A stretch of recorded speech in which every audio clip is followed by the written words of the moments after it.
All right. How's everybody doing? We will be getting started here in a minute.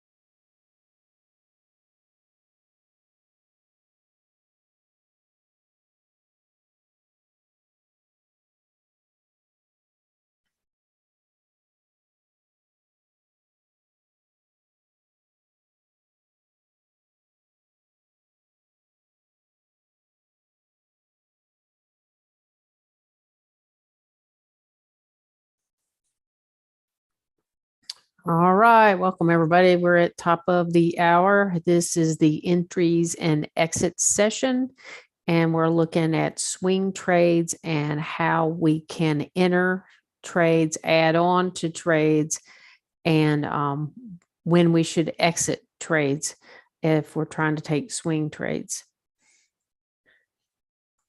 So we started out last time with our entry rules, and based on our results from the last session, and you can go back and look at the session on YouTube if you want the details of that. You will see that we've made a few changes to our entry rules. We're still looking to enter the trade with the trend. We're going to keep our stop at 3 ticks past the distal of our band. We're going to be changing from using one contract to using 2 contracts. And if the swing is in the direction and the trend continues to break, we have permission to add on additional contracts when a new band, depending on whether it's a supply or demand, whether your trend is up or down, you can add contracts. And instead of adding 1 like we did last time, we will add 2 this time.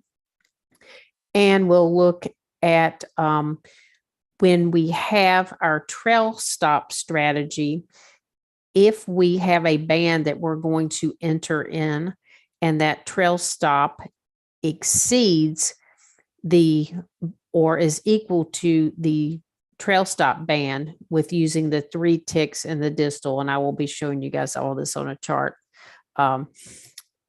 Then you have to make a decision. Do you want to enter that trade?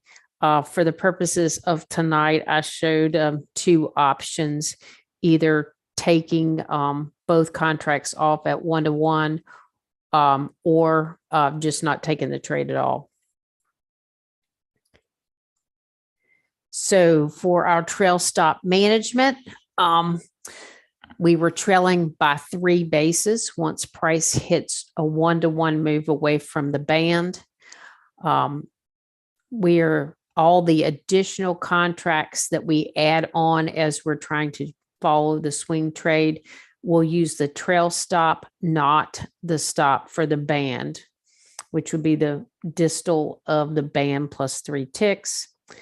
We're going to be using either the high point or the low point of a base. The high point of a base is what we will use for our stop. If we are in a downtrend, the low of the base is what we will use if we're in an uptrend. And if we have 2 consecutive stop outs, we consider that the trend is possibly changing. So what are our exit rules? So our first contract, every time we enter a trade, is going to be taken off at 1-to-1.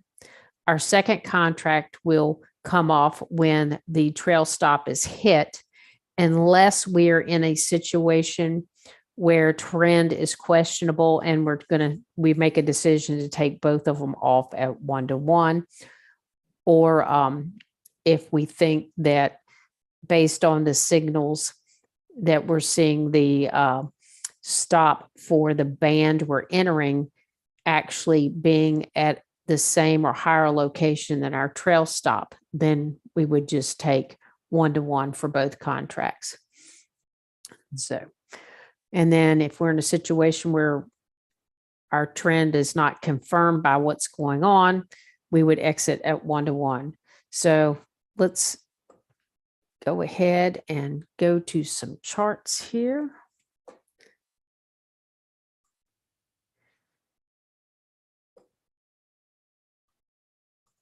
And let me.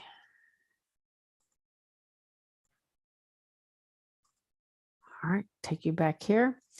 So this chart may look familiar from the last session. What I did was I'm using these exact same chart, starting at the same location and the same initial trade to walk you through the strategy and to show you how the results differ when you are using the 2 contracts and the modified strategy. So this big bold green line here is where we're starting the process. And this is where we enter our first trade right here, this big green line. And you can see here, I just put these little boxes around each of the bases in order to show you that at this point, we are breaking bases lower. You know, we have swing high, swing low, swing high, lower, swing low. So we are in a confirmed downtrend at this point. So when we enter this first band here, what will happen is once we hit 1-to-1, and let me turn this on so you can see that a little better. I wanted to minimize the lines here, so I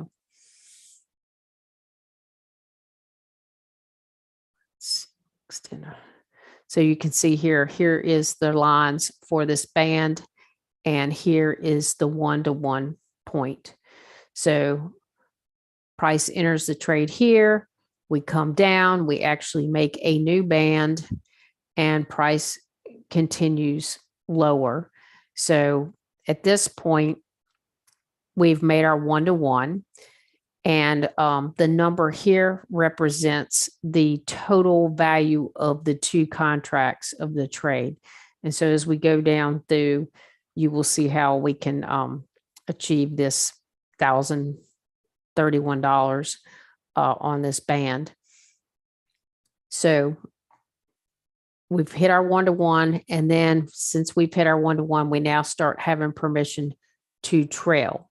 So I've got our bases marked, and kind of the rule that I'm personally using when I look at the bases, and let me blow this up for a second here, is you've got 1, 2, and 3 bases. See, these are marked as base highs right here. I did not use this base right here as my third base because it's actually a retest back up into this base. And also, as you can see here, I did have 2 base highs break higher. So some of this is going to be a little bit of looking at what is happening on the charts and kind of deciding how you want to mark your bases based on your trade style. This is what I'm looking at right now. I'm being very conservative at when I would move my stop, just so that I have the ability to stay in the swing trades for a longer period of time. So does anybody have any questions at this point about what I've reviewed so far?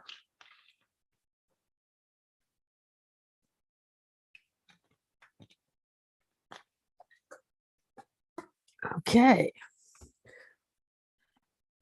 Check the chat here. Okay, we are good. Okay, so then as price comes down here, we create a demand band. But since we're in a confirmed downtrend, We're not paying attention to those. We're only looking for the supply bands. And let me go ahead and take this extend right off so we will keep the chart uncluttered. So with this band here, let me blow this up just a tad.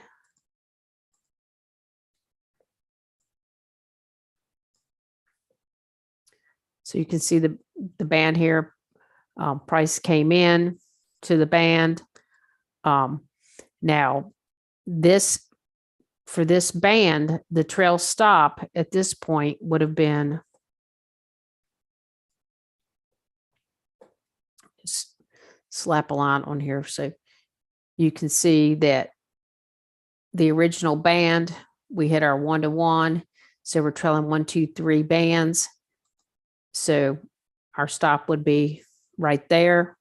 So when we enter this trade, even though it penetrated this band, our rule is to use the trail stop for the subsequent add-on trades. So in this scenario, we would, these two, both at this point, both contracts, they're one contract that hadn't met 1-to-1 and the two contracts here that hadn't met 1-to-1 yet would still be in the trade because they haven't hit this stop yet. So then price is just kind of chopping sideways at this point, and then it does finally start to trail down. So you can see I got this band here. So when that band broke lower, then you would be moving your stop to right here. And then at this point, price really starts to take off. Now, at this point, you'll also see I've got just these two trades on with a total of 3 contracts. And I have not had any other supply bands created to allow me to get into trade. And then you see we have this big drop here, and that does create another band.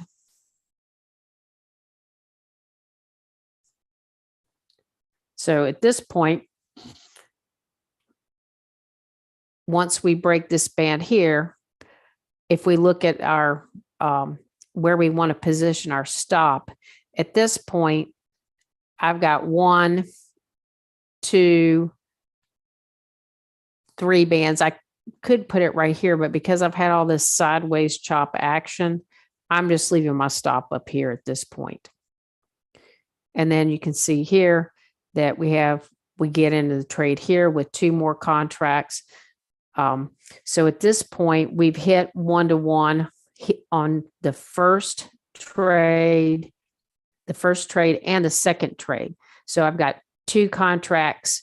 And then when I get into the trade here, now I've got 4 contracts that are open.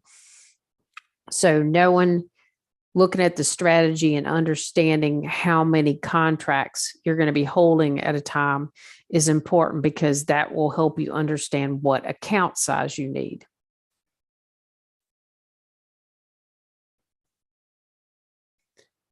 So at this point, if I was to pull this down and start trailing this, I go right here. So I've got 1, 2, 3. So my stop would get moved to right here. And let me take a minute to kind of explain to you how we're setting the stops, and make sure you understand how the setting it at the high works. So let me just blow this section up right here. So let's say this was the base that you needed to trail the stop because it was your third base. The high of this base is right here. So what we would do is we would set the trail stop at the high of the base, not the high of the original candle that started the base, but the highest candle by candle wick in the entire base. And so if you were looking at a an uptrend and you were trailing at base lows, in this scenario, you would see here that you would trail your stop here at the base low here, just to make sure you understand that little nuance. Kind of feel like it's pretty important to do that because you will see there's times when price will actually just touch the top of a base and pull away, and that would have stopped you out. All right. Any questions about that? Okay, so let's move on. And at this point, I'm going to delete this band that I was trailing with, because as we come down here and start trailing back our 3, what you're going to see here is this is the ultimate trail stop that takes us out of the trade. So we have here, we have a 4th supply band created. We get into the trade here, and it stops out before it gets to, let's see, trade 4. Did it stop out before it hit 1-to-1?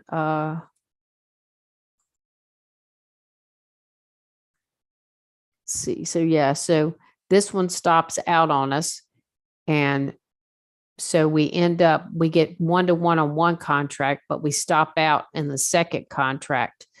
And remember, when we're looking at our stop, in this case, our loss is from our entry on trade 4 up to the trail stop.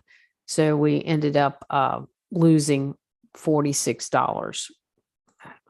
See if I can move that so you can actually see it. So you lose your almost $47 on trade 4. And now you are out with the rest of your contracts.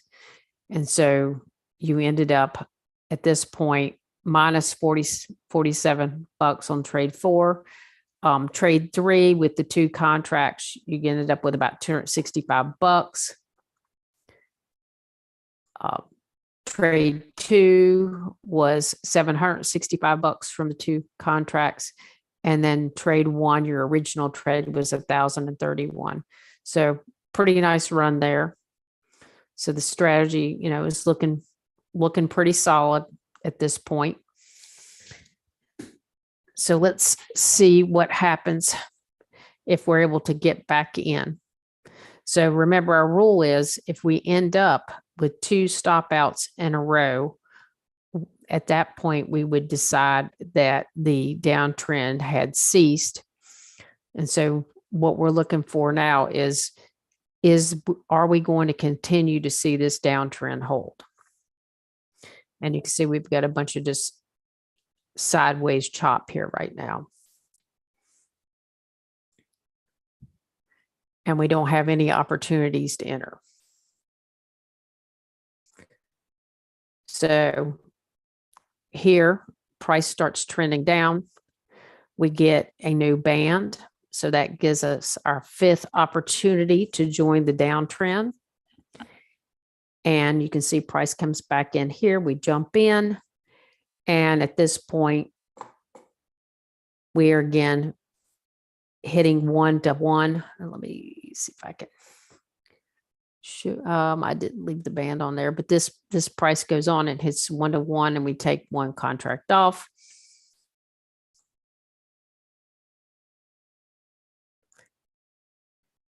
And then, so if you trail 1, 2, 3 here, you can see right now you haven't gotten permission to move your stop even after you hit 1-to-1.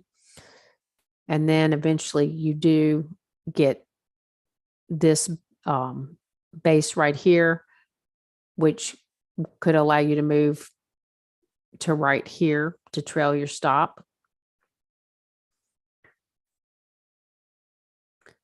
But because when price comes back up to this band, you can see here, I've got all these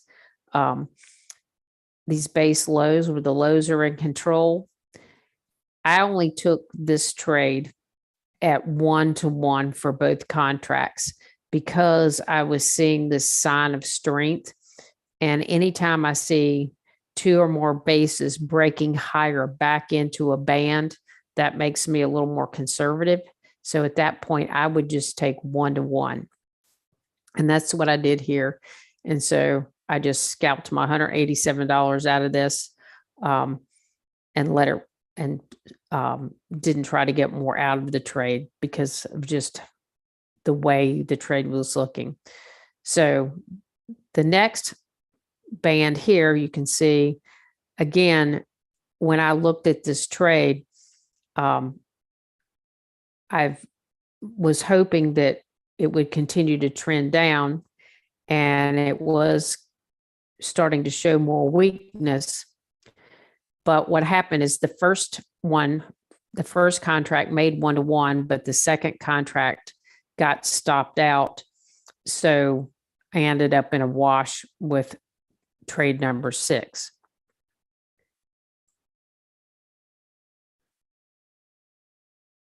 So at this point, you can see I've got base lows. I'm going, prices going up. You know, it looks like we could possibly be breaking higher, but I haven't gotten my 2 stop outs in a row yet. And so you can see, even though price is coming up higher, we're still kind of just staying in this sideways range here. And of course, it's always a little easier to look at a chart after the fact. But if you can get used to seeing it on the chart after the fact, when you start to watch these live, it makes it a lot easier to kind of start to look at and identify things. And plus the 2584 tick chart for the 10-year, it's a moderate moving tick chart. If you go to a lower tick chart, it can get a lot more challenging to decide and quickly glance at a chart and determine, what, am I in an uptrend? Am I in a downtrend? Exactly what you want your trailing strategy to be gets a little more difficult if you have too fast of a moving chart. So this one works out really good for the 10-year, but depending on the asset, you might have to change this. And of course, we use 2584 tick because we like fib numbers. On the 2584 on the 10-year, if you go down to the next step down on your fib, which is 1597, you get into candles that are sometimes less than a minute. So it's very, very fast. Yeah. And this translates out pretty much, so 2584 translates out to about a 3-minute chart. And that sounds like a big number for a 3-minute chart, but you have to consider that on the 10-year, there's typically anywhere from 2,000 to 4,000 contracts per price point offered at any one point in time. Yeah, that's a good point. That's definitely a good point. All right, so any other questions about what I've reviewed so far?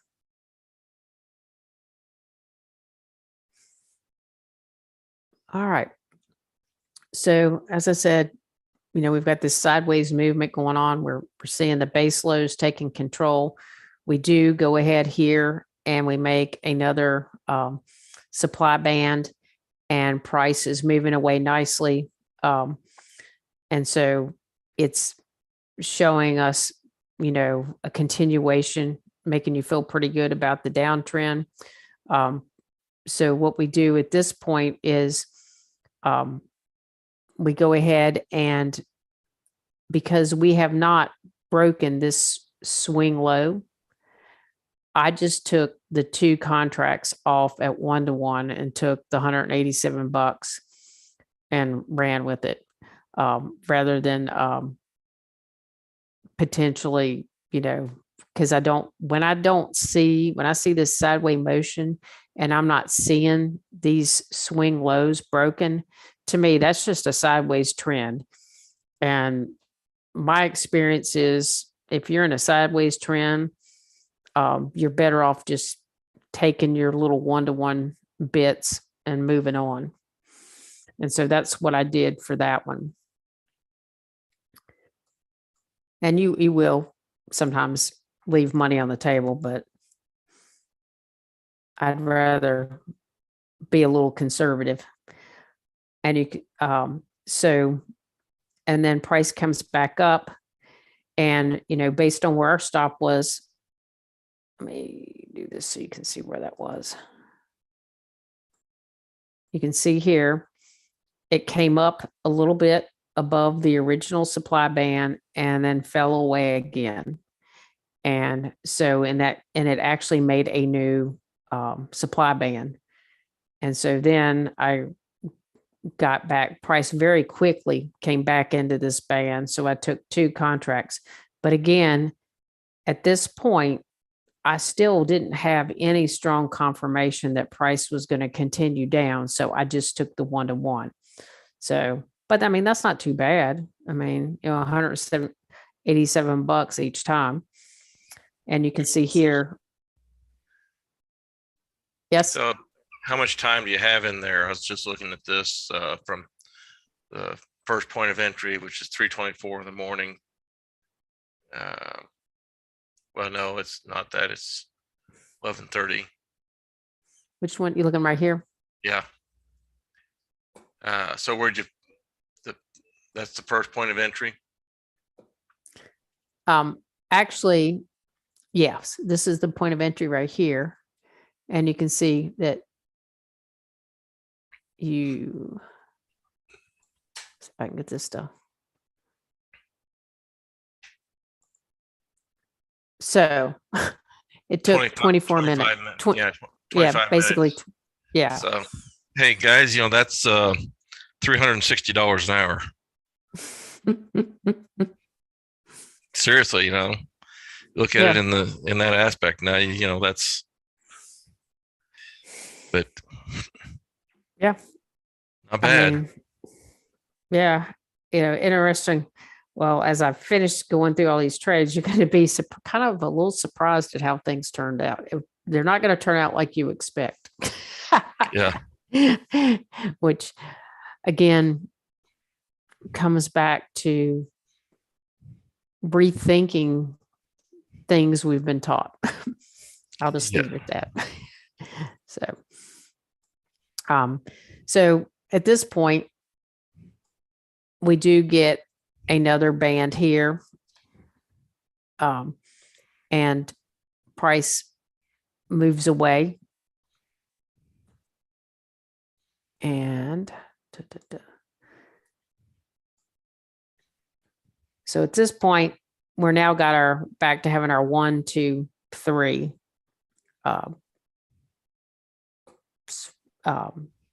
base highs. And again, I did not put all the lines on the chart, so we'll just move with it. Then, so I've got my 1, 2, 3. But again, you're seeing we're not really making a big difference here and where the location is. So then price comes up here, we make another supply band and price moves away. So at this point, you've got your 1, 2, 3 prices exceeded your 1-to-1. So then you would start trailing this down. Oh, hello, talk to me. It's snap on. I know, and I want it to snap, but just won't snap where I want it to. What the heck?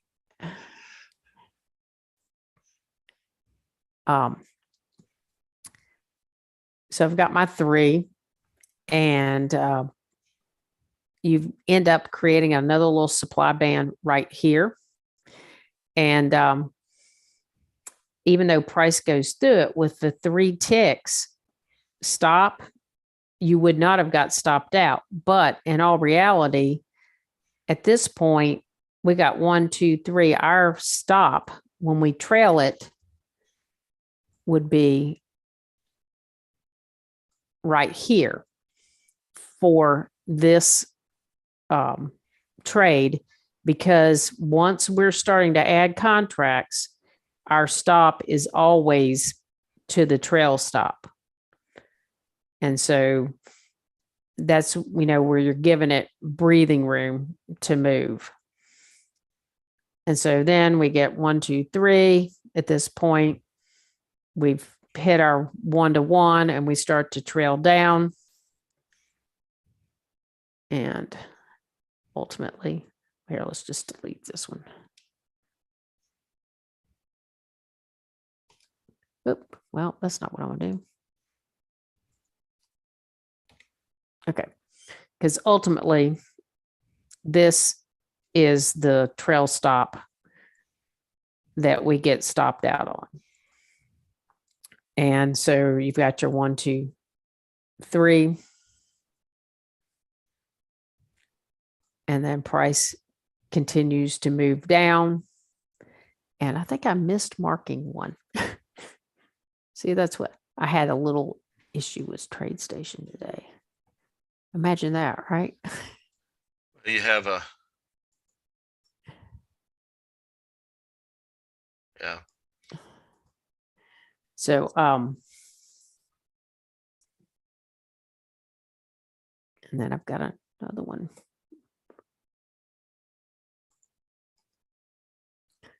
Yeah, I lost some stuff and had to go back and redo it. That was quite annoying.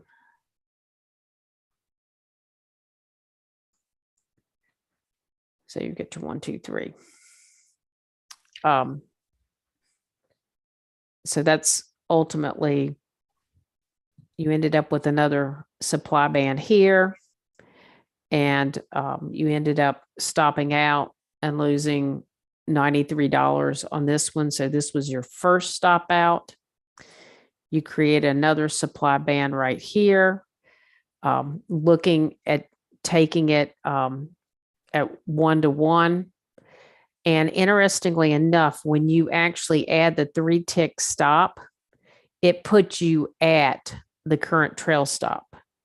So if you take the, so the two numbers here are whether or not you take the 2 contracts and actually it just blows right through, right? So this is your loss. And so your total for the entire swing trade would be $4,887.5. If you did not take this one because of the warning signs there, with it the stop being at the same line, it would have saved you that, and you would end up with $5,062.5 return. So not a bad return for 13 trades. And based on the number of contracts, simultaneous contracts that you could be in during the course of this trade, it would require you to have a $16,000 account. So with a $16,000 account, you could pick up $4,000, 25% of your account size. Yeah, in like 10 days. In 10 days. Right. Yeah. Now, but let's go back and look at the original numbers we did. So, I don't know why I minimized that. All right, can you see my Excel here? Yep. The original way we did it, using trailing only one contract and doing the trail stop, we made just under $4,800. Okay. And we only needed a $10,000 account size. Right. When you use the modification with the 2 contracts and the taking off at 1-to-1, you have to have a larger account size, and you're not really making that much more. No.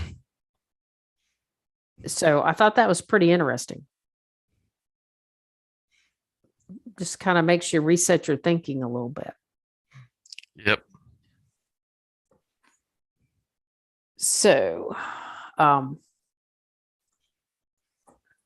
just for the purpose of the video here, let me, so here's the results. So the $4,700, almost $4,800 on the 10K account size versus 5,000 on the 16. So, this is valuable information for people who have smaller account sizes, because it's showing you that you can actually do well if you have a good strategy for entering and exiting on these swing trades.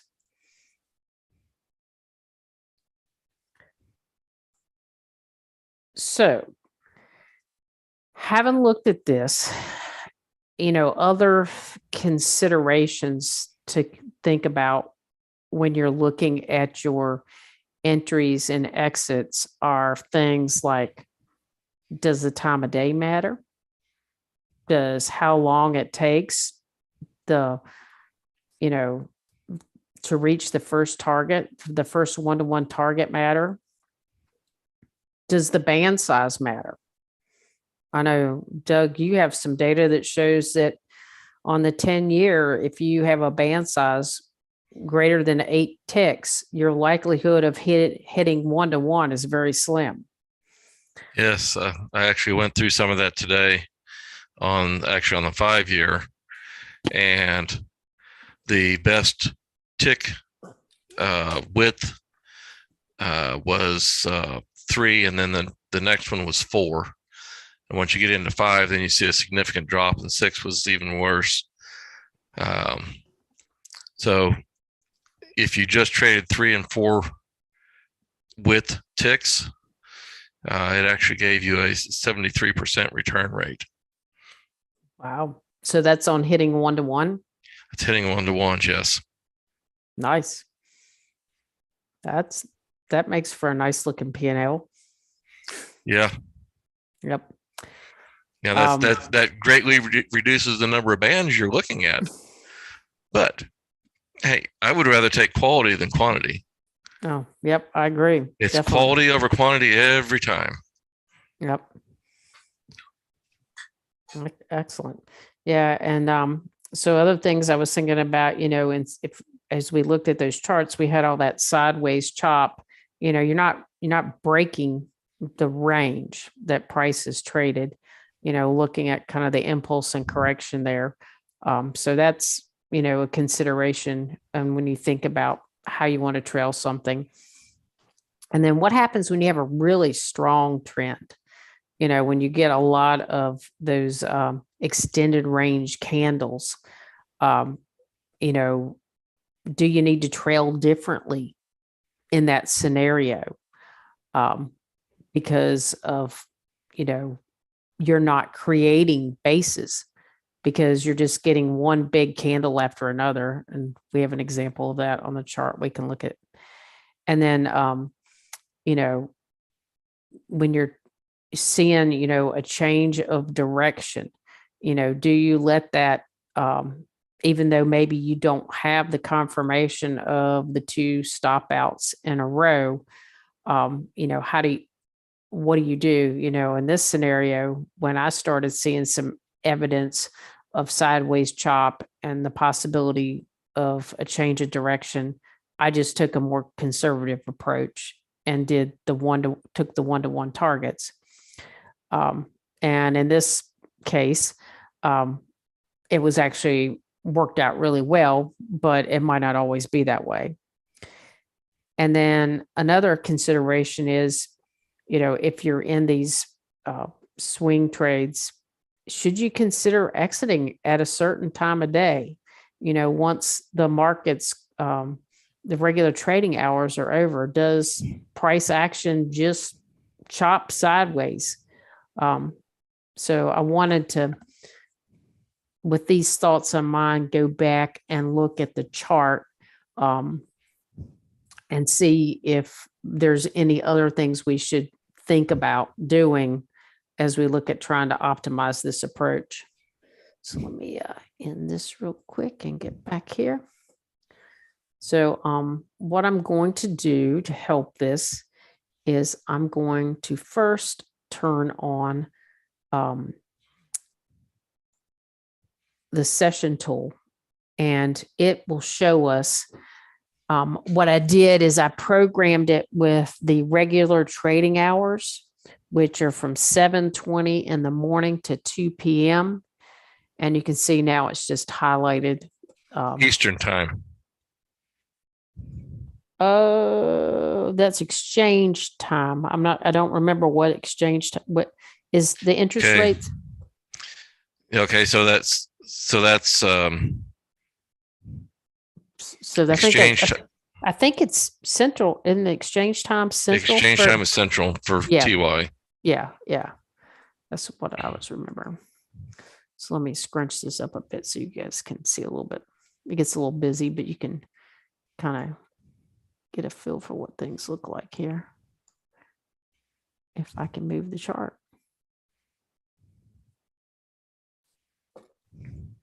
Okay.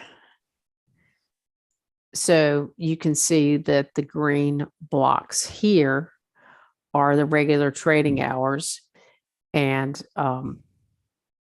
so anything that's not in a green box would be basically your Globex, right? And so when you look at this, interestingly enough, you don't necessarily see a big impact like I'm looking at here at these ranges, and you see a lot of that sideways chop even during regular trading hours. It does look like, we have some days where you see a lot more activity occurring right at the beginning, but we really just don't have enough information here to give us any kind of idea about whether that makes a big difference. I think we'd have to look at a lot more charts in order to determine if that was, something that was important. And it may just be that there are a lot of days that are sideways. And we may, as we look at this, we may find that it ties to certain days of the week are more active than others. And so you may find out, don't waste your time trading on, well, let's see. What do you got here? This is you've got the 7th.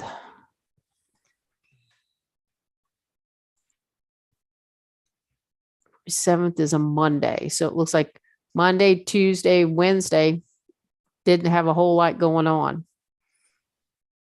But here, it's like we had more activity on a Friday here and a Thursday here. But again, we only have a handful of data points here.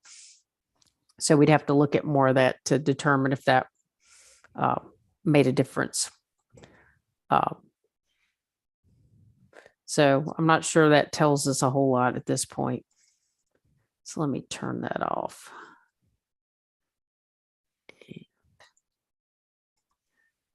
The other thing I was going to do is look at the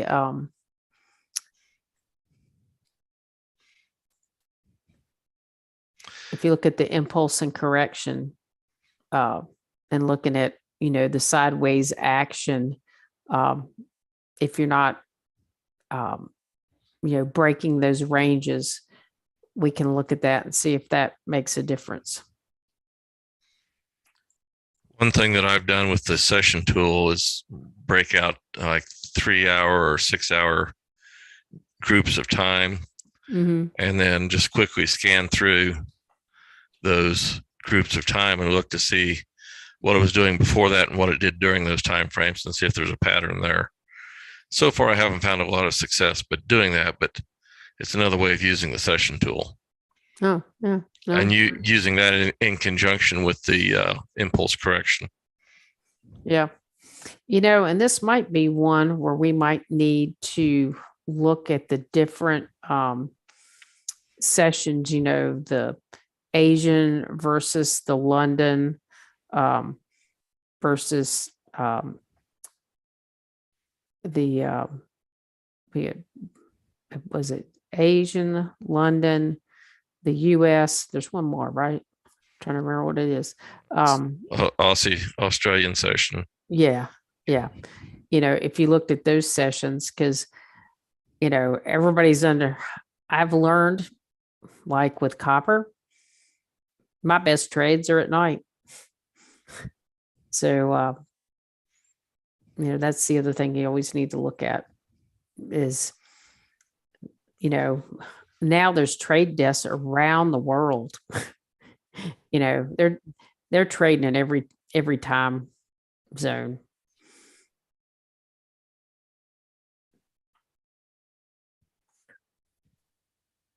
It's taking a little longer than I thought it would to do that. Oh, you know what? It's because I'm zooming and YouTubing. Yes. So.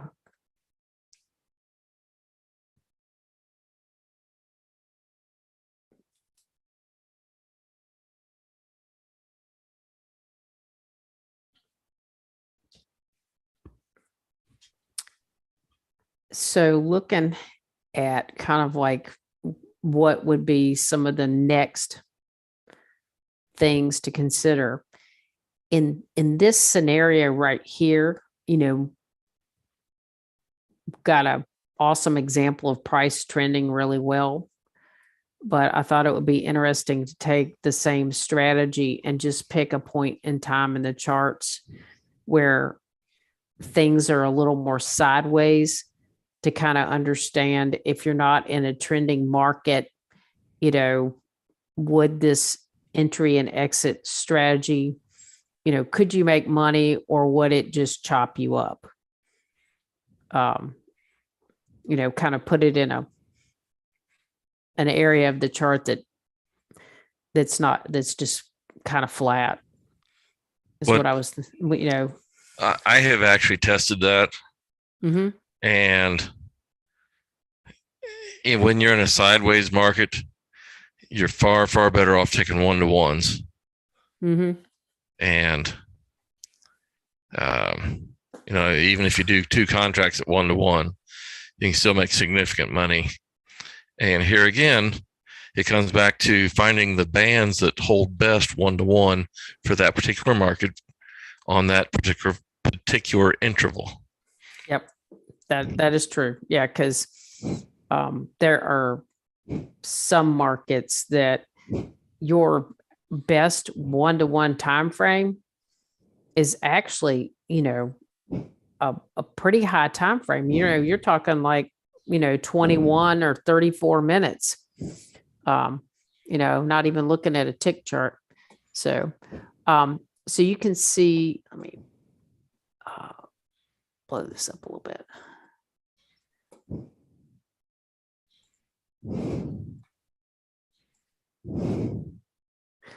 So you can see here, this is your impulse and correction, right? And so in this scenario, price came up, it didn't go higher, it came back down, it didn't break the low and it didn't break the high. So you're just bound. You're inside of a range at that point. Yeah. And so you're not breaking a range. And so in this scenario, I took 1-to-1s, right? I took both contracts off at 1-to-1.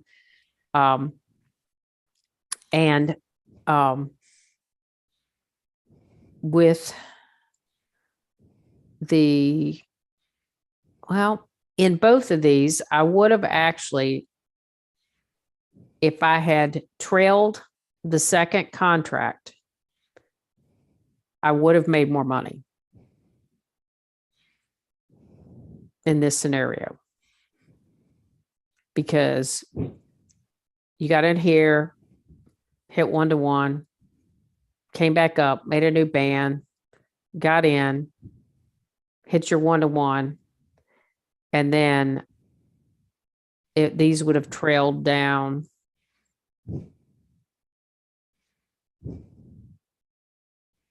And I would have gotten out with those two contracts here. So in this scenario, I would have come out ahead if I had not taken the conservative approach. It doesn't always work that way. Oh, yeah. No. So let's see if we've got enough. Here again, this comes back to your trade plan. Mm-hmm. And this is why it's so critical to have a trade plan that lays out the rules. And, by having the rules to follow, then one thing that I found for me, having the rules to follow is like, okay, I followed my rules, so I'm good with what I've got. Mm-hmm. Now, if I get to the point where it's like, well, I'm regretting doing something, then I need to change my rules, change my plan. Right. But trade the plan until you change it, until you test the change. Right. Definitely. So in this scenario here, I took the 1-to-1, right? Because, and the reason I took the 1-to-1 here was because I was seeing all these bases breaking higher. Even though there were only 2-3 candles in each base, it was showing a lot of strength up. And in this scenario, taking them both off at 1-to-1 and not trailing, I would have made a lot less, because I would have been 1, 2, 3 bases. So I would have just made a couple nickels before I got stopped out. Right. So, it really is just comes down to playing with a market, understanding, getting a feel for the behavior of the market and your trading style. Some people are more aggressive. I tend to be a little more conservative.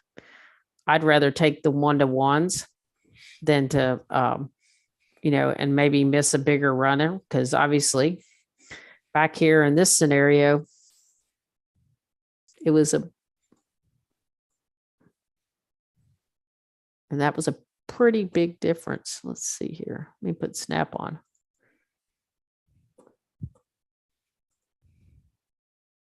All right. Hello, talk to me.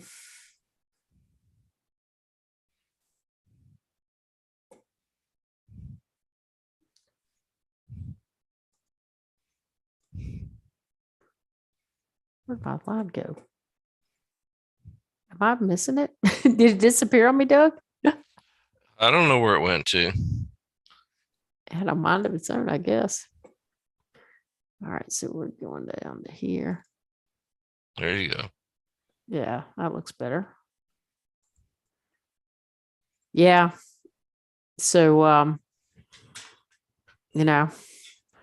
that's a pretty big difference, right? That's 29. Let's see. A second here. Here.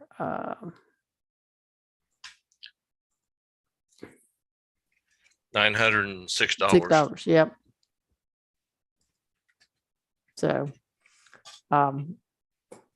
So I would have gotten an additional $906 on 2 contracts, on this one and that one, and be a little bit less. I think it was 1 tick lower here, but still. So $900, another $1,800. Yeah. But hindsight's 2020. Yep. And as it is, you picked up $374, $375 actually. Yep. $375 out of 1,800. What did we say? A typical is about 30% of what is actually possible is what we expect to pick up. Yep. So if we pick up 30% of the 1800 times 0.3, $543. Okay, we picked up 375. Mm-hmm. Yeah. For the whole move, I haven't looked to see for the whole move what was possible. Let's see if I can scrunch this up and see, because I hadn't looked at that.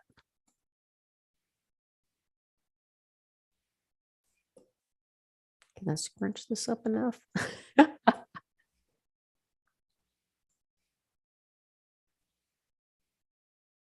Okay. So if I do the whole move from here, oop, I don't quite have. Yeah, okay, I guess this would be the end of the move right here.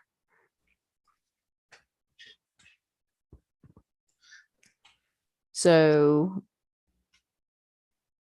wow. That's not, I need to change the color on that. I can't read it. Okay.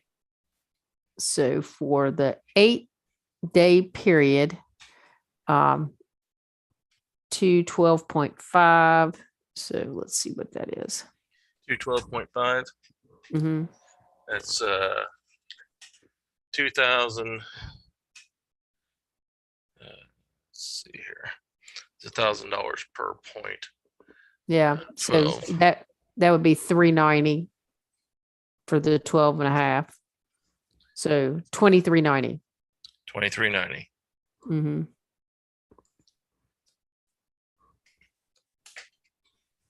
So let's see. Let's do a little math here.